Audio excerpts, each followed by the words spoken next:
Welcome to the Fourth Down Podcast. I'm your host, Alex, and today we're going to be talking about quarterbacks that have the most pressure going into week one of this upcoming week. Football's coming back in 4 days. It'll be 3 days tomorrow. And the most exciting thing about football is expectations. Some teams have high expectations, some teams do not. And around the team, the most important position is the quarterback. And you got a lot of people out there talking about good quarterbacks, bad quarterbacks. And so I want to get my own take of which quarterbacks are going to be good, the ones that have the most pressure. And I think right off the bat, we can start with Caleb Williams. Listen, you got your offensive coach, you got Ben Johnson, you got another weapon in the offense with Luther Burden, and you've got a pretty decent defense. And you're at home against the Vikings, your division rival. Because all last season, Caleb had flashes, and then Caleb had not so many flashes. But now's the time to show the doubters wrong, to see what he can do. Like I said, he's at home. He's against a division rival. He's got Ben Johnson. He looked pretty sharp in that Week 2 preseason game against the Bills. And he has a lot of talent around him with DJ Moore, Odunze, Burden, Komet. You can name them. The Bears have everything on offense that they need to compete for the playoffs. But Caleb needs to shine too. Like I said, he showed some flashes last season, but he also had some not so great flashes. The last 30 seconds of the Lions game, a couple risky throws. But this is a time for Caleb Williams to prove everybody wrong at home. Because if the Bears go out and he does terrible, there's going to be a lot of critics on him the next day. So, Caleb Williams is one of my quarterbacks that has the most pressure on him. And I'm going to give about 2 to 3 more quarterbacks in this episode. Number 2, Bryce Young. And the reason why I said it because the Carolina Panthers were not so great to start the season, and then as they progressed towards the end of the season, they actually improved. Chuba Hubbard was a stud. Bryce Young played well down the stretch, and now there's a little bit of expectations for the Panthers. Not so many playoff bound, but they could be a dark horse for the contenders, and that's what I said in my NFL predictions video last week.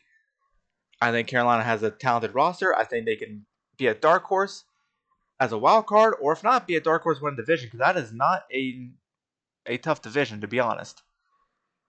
If you sweep the Falcons and beat the Bucks once, you have a chance. Not counting the Saints. But Bryce Young, like I said, down the stretch, he's played well. He's played better. Now it's a new season. He's opened up the season at Jacksonville. See what can happen. If Bryce Young can play decent or play like he did in most of the games last year, just don't turn over the ball, he might be fine. But it's year 3 for him. And we'll just see what happens.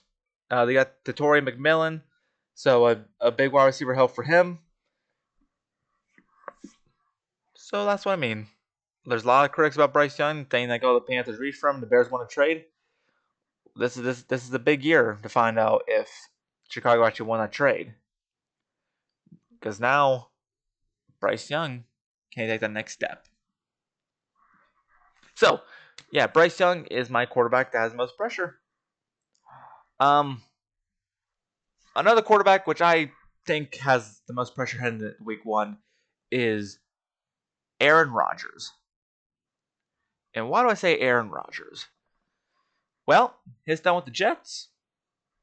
Not so good as a team, but individually he was okay. Wasn't great, wasn't bad, he was just there.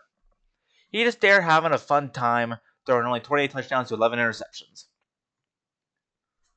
He goes to a much better team, well-rounded organization with DK Metcalf. They probably might get a wide receiver too, but at the time of this recording. So, but he's got weapons now. Pat Freiermuth, John Smith, Jaylen Warren in the backfield, Thompson, you name it. And Aaron Rodgers has a chip on his shoulder to prove the haters wrong and prove the doubters wrong, because everybody thought he was washed up and he should retire. I think Aaron Rodgers is better than, at 41 years old, better than some of the quarterbacks we've seen here today. I take a chance on 41-year-old Aaron Rodgers over some of these guys. But that's just my opinion. And I think if he goes in and plays well, like 200 yards, 2 touchdowns, no picks, then that will ease the pressure. And also, too, like playoff expectations, maybe a playoff win expectation. We're not going to Super Bowl yet for the Steelers. We're just going playoff win expectations for this team. Because as I mentioned last week, they do have a talented roster. They are on the verge of hopefully getting to the next step. And now let's go with the last quarterback with the most pressure.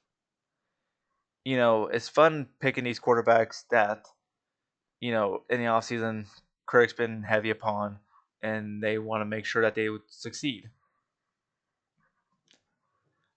I think a quarterback that has the most pressure now, the last quarterback, is Jordan Love. They got Matthew Golden. They got Micah Parsons on defensive side, so hopefully he'll get some turnovers. And he's coming off an injury that he sustained in week 1 in Brazil. He was a little bit healthier down the stretch. But he was careless with the football for the first half of the season.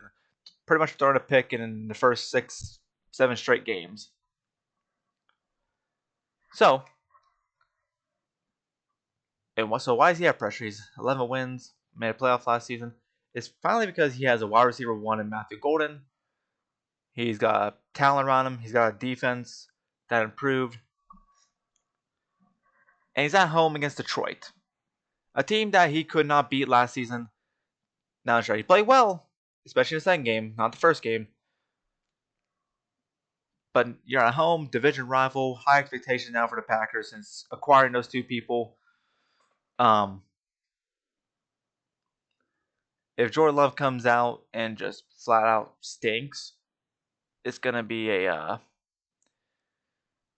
there's gonna be some heavy conversations about performance. But if Jordan Love plays decent, like, you know, and when I say decent, like for all these quarterbacks, I don't expect like 300 yards, 2 touchdowns. There's 200 yards, 2 touchdowns, no picks. As long as you take care of the ball and you have a decent game, I think the pressure's off your back. You don't gotta throw for 300, 400 yards. You just gotta at least be decent and protect the ball. If Jordan Love can not have any turnovers and don't make any reckless throws, I think he'll be okay. But those are my 4 quarterbacks that have the most pressure for week 1. A little recap: Caleb Williams, Bryce Young, Aaron Rodgers, and Jordan Love. I think those guys have the most proved, like I said, with their narratives and everything. I know some people are going to be questioning about Jayden Daniels or so. I think Jayden Daniels is fine, even if he does have a bad game. The Commanders made the NFC Championship game last year. One bad game from him, they'll forgive him because they gave Washington his first playoff win in so many years. So, but no, those are 4 quarterbacks I think have the most pressure for week 1. Let me know what quarterback you have for the most pressure in week 1. And of course, subscribe to the Fourth Down Podcast on YouTube and follow us on TikTok, Instagram, and X, or Twitter. I prefer Twitter, but you can call it whatever you want. We'll have content for you later in the week. And as always, thank you so much for watching. Have a blessed day, and thank you for watching.